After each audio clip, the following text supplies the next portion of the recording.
Ciao a tutti e benvenuti a questo nuovo video su Red. Siamo nel nostro Red Lab per una nuova notizia di quelle che definirei croccante. Prima di iniziare però la mia solita raccomandazione: iscrivetevi al canale e seguiteci sui nostri social per restare sempre aggiornati su tutto quello che pubblichiamo, perché vi garantisco che nel 2024 ci sarà veramente da divertirsi.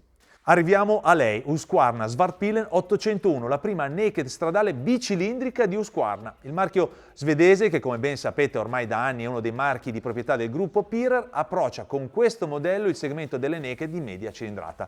Lo fa con una ricetta ormai ben nota agli appassionati di Husqvarna, base tecnica condivisa con le naked di KTM, ma design di rottura. Andiamo al sodo partendo come al solito dal motore, in questo caso la sigla 801 ci aiuta a capire che per questa nuova naked bicilindrica Husqvarna ha scelto l'LC 8C da 799 cm3 e 105 cavalli di potenza, motore che ben conosciamo sulla 790 Duke, moto protagonista tra l'altro della nostra comparativa Naked Entry Level. Vi metto qui sopra il link nel caso ve la foste persa. Tra le sue caratteristiche, elettronica molto evoluta, gestita dall'immancabile Ride by Wire, di serie disponibili tra i riding mode Rain, Street e Sport, che intervengono sui livelli di controllo di trazione ABS. Di serie anche frizione antisaltellamento e cambio elettronico. In opzione disponibile il Dynamic Pack, aggiungendo la gestione del freno motore MSR e l'anti-wheeling.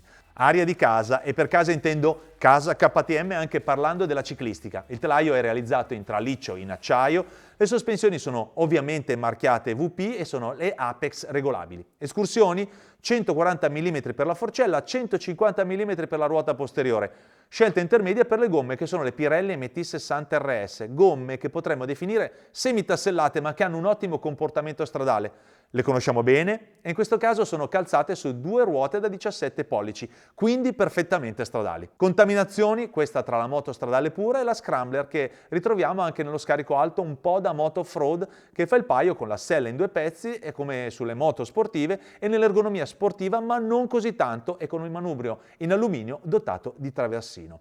Dato interessante il peso dichiarato, 181 kg in ordine di marcia ma con il serbatoio a vuoto. Impianto frenante marchiato Hota Juan ma con ABS cornering Bosch.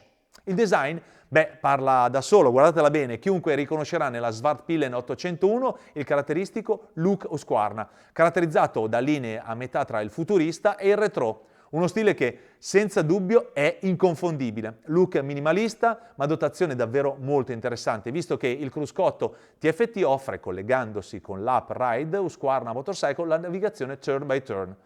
Ultima info, neopatentati mettetevi l'anima in pace, per ora purtroppo non è prevista la versione A2. In compenso sappiamo anche il prezzo, 11.530 euro franco concessionario.